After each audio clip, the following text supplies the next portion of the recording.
Welcome back. Not the first vlog of 2022, but the first vlog we're filming in 2022. And it's been a nice quiet week back, catching up with some paperwork, out on farm a bit. I thought what we'd do, you see how miserable it is today, is come back, relive the glory of August or July, whenever it was, when we were doing some whole crop. We're back at the Scots and we'll open it up. And also just thought I'd show you Ollie getting the gear out, because I know you all like machinery. I don't quite understand why, but lots of you seem to like it. We'll show you how these cattle are fed.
Oh, you bugger.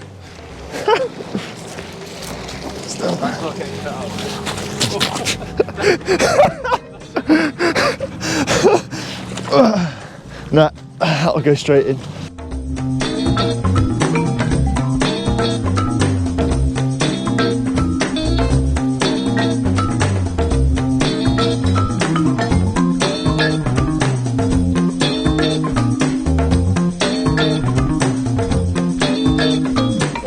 It's long, It's just slippy.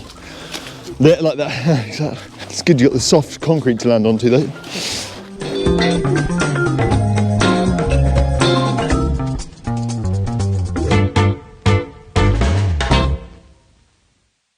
So Ollie's wanting to point out, you can see here at the bottom there's not a net over the sheet, but whereas for the most of it there is this net here. And the reason that net's on is to protect the silage from crows. And you can see where the net's not been, just how many little holes there are. So the reason that matters is because that interferes with the fermentation, makes the silage poorer and also more likely to carry bugs that make the cattle unwell. You really get into the good stuff when you...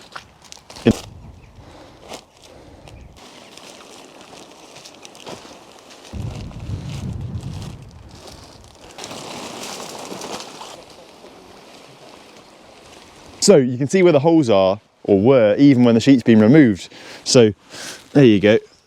You see where the crows have been at it, and around that area, it's not terrible. It's darker, which again is typical of sort of secondary fermentation. Not the right sort of fermentation that is good. So when farmers moan about crows, they're not just doing it to whinge. As you can see, once the very top layer of the silage is taken off, the spoilage is very minimal. What's left underneath is really good. The colour difference between that top layer and everything underneath really clearly shows that where the airs come in, the subsequent aerobic fermentation has been limited to that top layer. Now, a few things have changed since we made that video when Ollie was making the whole crop. First of all, I've aged pretty badly. The beard's probably added about 2 decades. Not sure how long I'm going to keep this. The other thing is the weather. That was a glorious, I think, July or August afternoon. This is a pretty miserable January morning. The upshot of this weather though is that I get to wear my wet weather gear. Now, I firmly believe that as a vet or a farmer, it's worth having some decent wet weather gear because you spend so much time in it.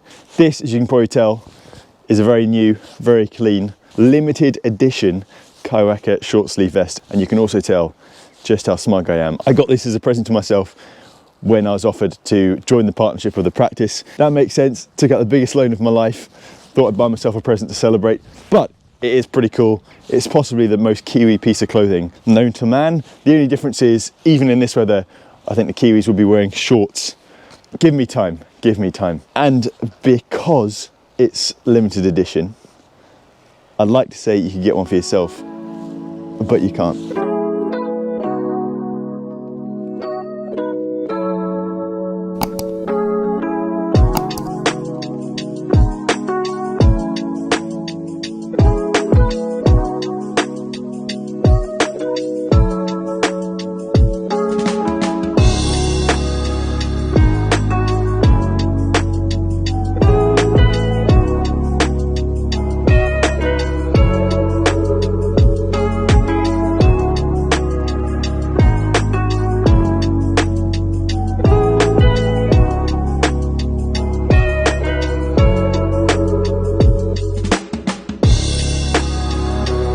So that's Olly and Jordan just getting the first load fed now. As you can tell, it's a very different way of feeding cattle than in one of my other recent vlogs. You know, when we were out looking at the calves on the brassicas, that is a very low input, low capital system. This is probably one other end of the spectrum. And I think regardless of if you've got any strong feelings about which one is best, it's worth knowing about any farming, but certainly British farming, is that there's a huge variety in it, you know. So it can be very hard to generalize, I think, about farm systems. There are lots of different ways of doing things, and that's good. If everyone did everything the same, it would leave us pretty exposed. It would also be, I think, pretty boring. You can see these guys, they're not stupid. These guys have seen their mates getting fed in these sheds, and they're queuing up for their breakfast, waiting patiently.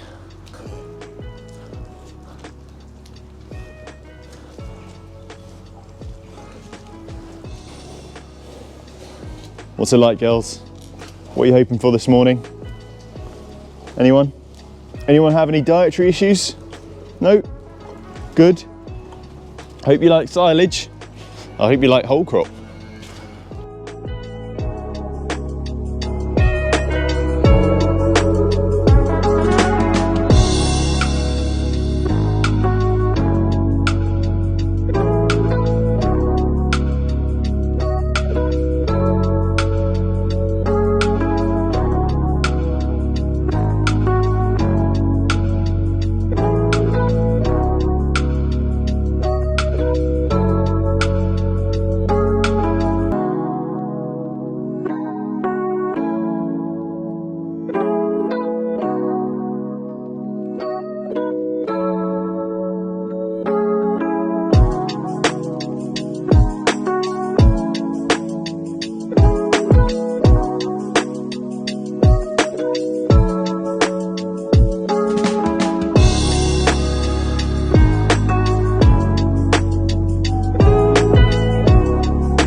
So there you can see Olly's in the JCB. He's loading up, this is grass silage, into that mixer wagon. You see the green wagon behind the green tractor. And what that's doing in that, that's got a series of blades, and that's mixing that up. And it means that whatever you put in there, whatever mixer stuff, gets well mixed. Cattle are a bit like us. They'll eat what they like first, and they'll probably try and leave what they don't like. They'll push their carrots or their greens or whatever they don't like to the side. That machine makes it much harder for them to do that. That's called ration sorting. So that's why that machine exists.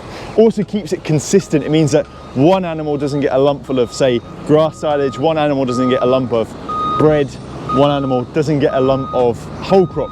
Keeps it consistent, prevents ration sorting. So those are much more common on dairy farms rather than beef farms. because nutrition is that much more important in a dairy cow and that much more obvious if you get things wrong than in beef, and certainly suckler beef. Right, so I was just discussing with Ollie what exactly goes into that mixer wagon we were talking about. So there's bread over there, which we talked about in the previous video. There's whole crop silage now, today. Whole crop spring barley. Whole crop spring barley, thank you. And grass silage, Yeah. isn't it? And we're just talking about the ratios, like how, Ollie, how do you know? If you explain to someone who didn't know anything about farming, how do you know how much of each to put in, roughly? Is it an exact science? I'd like to say it's an educated guess. So the majority of the feed ration is the grass silage, so that's the base of it. Then we've just today introduced the whole crop spring barley. Yeah. So we're just putting about 200 kilos in for a 3.5 ton mix.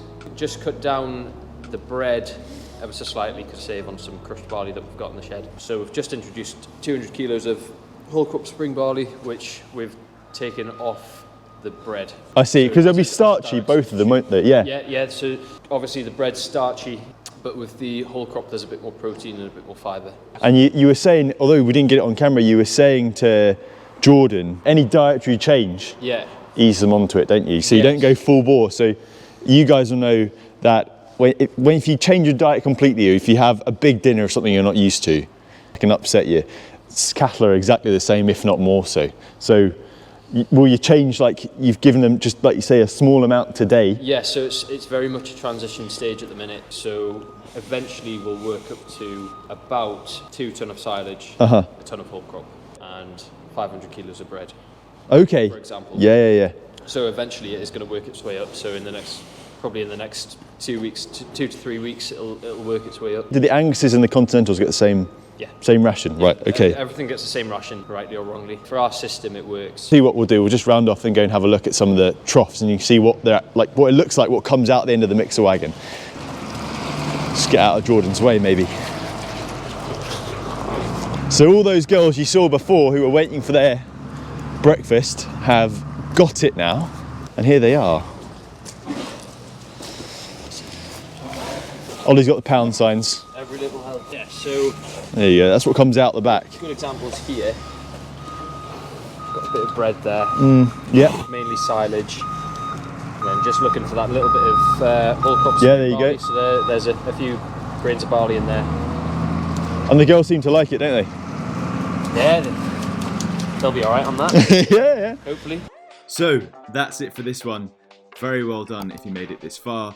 If you haven't subscribed already, go ahead, click the subscribe button, ring the little bell, give the video a thumbs up, and leave me a comment. Did you like that video? Did you find it interesting? If so, let me know. If you didn't, let me know as well. I'll see you for the next video.